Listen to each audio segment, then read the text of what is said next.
Hey guys, it is Christine, and it has been a week, or a couple weeks, should I say.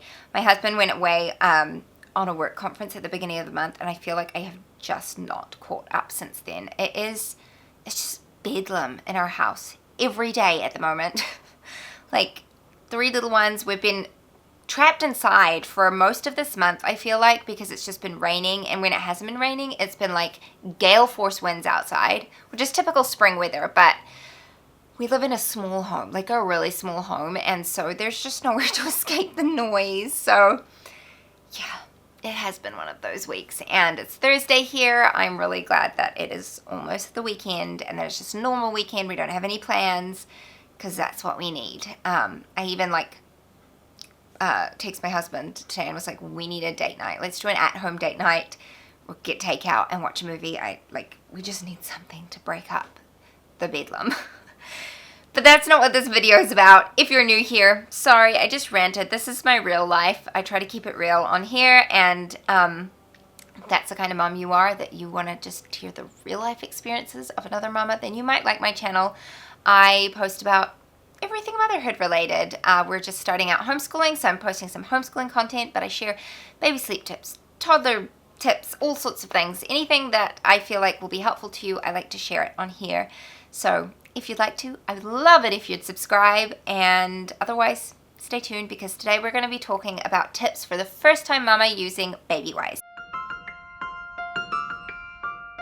If you have never heard of the Babywise method, it is a sleep training method. So if you're anti-sleep training, this is not the video for you. But if you are not opposed to it and are curious, then I think this will be helpful for you. I wrote this blog post a while ago specifically for the first time mama using Babywise.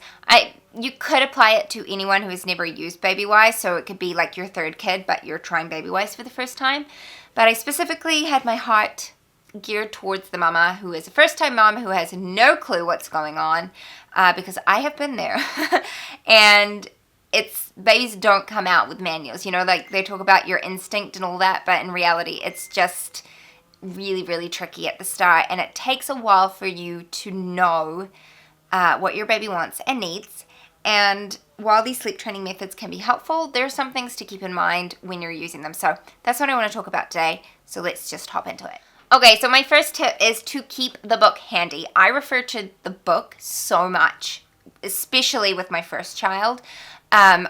If you have it on your phone, if you just have like the Kindle version, that's really great. I used to just keep it wherever my like breastfeeding station was, which was mostly in our living room. I did have a chair set up in his nursery, but we lived in a teeny tiny house when we had our first son. It was a 2-bed unit. It was really little, and so I just mostly fed him in our living room, and I would just have the book sitting on the table where I had my water and snacks and burp cloths and all that kind of stuff, and just whenever I was wondering about something, I could pick it up and read it and refer to it. So that's my first tip. Just keep the book handy, because you're going to have like mama postpartum brain. We'll just call it mum brain, because quite frankly, once you have a baby, it's just all gone.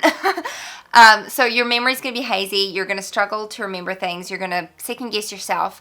Just have it handy. It'll make your life a whole lot easier. Also, I have to apologize. My neighbor is like cutting down a tree or something, but there's like incessant chainsawing going on outside, and I don't know why they always choose to do it like right when I need to film. But anyway, if you can hear it, I don't even know if you can hear it, but if you can hear it, I'm sorry. I'm sorry.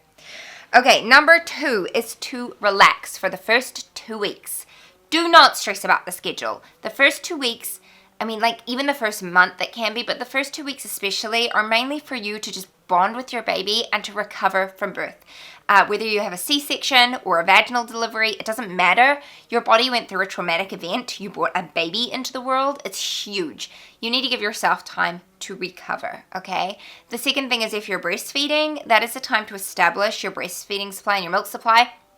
And so you just really want to be paying attention to your baby's hungry cues, and not so much about the clock and the schedule. It is important to look at the clock in terms of not letting them go too long without a feed, especially overnight with babies. Most babies wake up, but some babies sleep for longer periods. My third was like that, and I had to wake her up after 4 hours, I think it was, and feed her. Otherwise, she would have just kept sleeping. So in that sense, it's important to wake them up, but during the day, I wouldn't stress so much about it. You can if you want to, but I wouldn't worry about it if it's going to stress you out. Just don't. Just focus on getting to know your baby. Spend lots and lots of time holding them, cuddling them. Feel no guilt about that. You're not setting up any bad habits. This time is really, really special. And I will say that with every baby that I've had, I have 3 kids, by the way. With everyone that I've had, I have spent more time holding them at the beginning because you just realize how fleeting that time is. And I know especially with your first, you're just tired. And it can be hard to see past the moment that you're in because you don't know what it's like. You just think that this is going to be forever. I certainly felt like that with my first. But with each baby you have, you realize it's just a phase. It will get better. It will get easier. And not too, like, it's hard. It doesn't necessarily get any easier in that sense. Like, it's just hard. You're sleep deprived and your body's tired and sore. But you know that it's not going to last forever. And so, my advice is just don't stress about the clock. If it makes it easier for you to look at the clock and it makes you less stressed, then by all means do it.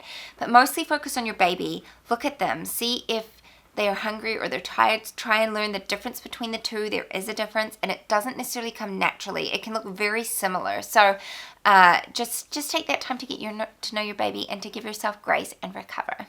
Number 3 is to understand that your baby is not a robot, okay? You're going to get these sample schedules in the book, and you're going to get, do this, and your baby will do X, Y, and Z.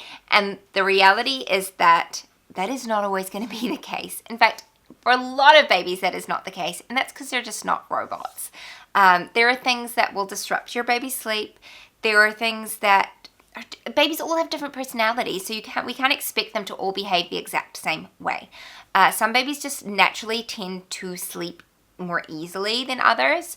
It doesn't mean that babies who don't necessarily sleep easily can't learn to sleep on their own, but it just takes more work than others, with some than others. And so realize that you're probably not doing anything wrong. It's just that your baby is different from other babies. And you can definitely ask for help and look for answers, but don't lose sleep over it because, that's kind of like punny because you probably are losing sleep. But just don't let it stress you out and make yourself feel bad because you're not a bad mom. You're doing a really good job. It's just that all babies are different. Number 4, know that the schedule is supposed to work for you, not the other way around. So if you find that the schedule that your child is on is stressing everybody out and is not working out, then reevaluate and change it because that is not what this is about. Babywise is about creating harmony within the family. It's about looking at the family unit as a whole and not just focusing on one individual in the family and their needs and neglecting everybody else's. So of course there has to be give and take and compromise. I'm not saying that a schedule doesn't take work because it does. You do have to sacrifice some things. But what I am saying is that if things are just really not working, if the whole family is stressed, if your baby's not doing well, if you're not doing well, then don't just keep doing it for the sake of doing it. And look outside the box. I used Babywise exclusively with my firstborn. With my second, I started adding Moms on Call into it, which is another sleep training method. And with my third, I use mostly Moms on Call and a little bit of Babywise. So don't feel like you have to be restricted to just doing one thing if it's not working for your family. And the final point is number 5, and that is to get support. You will find that in motherhood, there can be some nasty mama bullies out there and people who are going to give their opinions on the way you parent. Sleep training is one of those hot topics. Like, people often have a very, very strong opinion on one side or the other. Your job is not to worry about other people's opinions, but I understand that you probably will need support. And sometimes it can be difficult to find that support about subjects like this because you don't really want to bring it up unless you know the other person is pro it. Otherwise, you're worried you're going to get your head bitten off or something. So if you've got friends that you know you have practice sleep training with their babies or are Babywise mamas, then by all means go to them if you have trouble, ask them for help and support. But also there's some great Facebook groups that you can go to get that kind of support. There's a massive Babywise group on Facebook. It's linked in the blog post that goes along with this video. And I'll have that in the description down below so you can check that out. But just find support. Don't feel like you're alone in this because you're not. There are literally thousands of other mothers out there using this sleep training method that troubleshoot and help each other out. And sometimes you just need solidarity that my baby's not sleeping and, it's just a phase. They're teething, they're going through a growth spurt, whatever. A group like that is really helpful. It certainly has been to me, and having friends that I can just talk to and they can relate. So find yourself a support group, give yourself loads of grace, give your baby grace, and realize that right now it might be really hard, but it pays off in the long run. I have 3 children. My youngest is almost 1. I have an almost 3-year-old and a 4.5-year-old, and they all sleep really well. Do we have disruptions? Yes. Do they have nightmares? Yes. Do they get sick? Yes. But for the most part, they sleep through the night and they do really, really well. And there's no bedtime battles and things like that. So your hard work will pay off. Anyway, if you have questions, leave them in the comments below. If you liked it, please give it a thumbs up, and I will see you next time. Bye.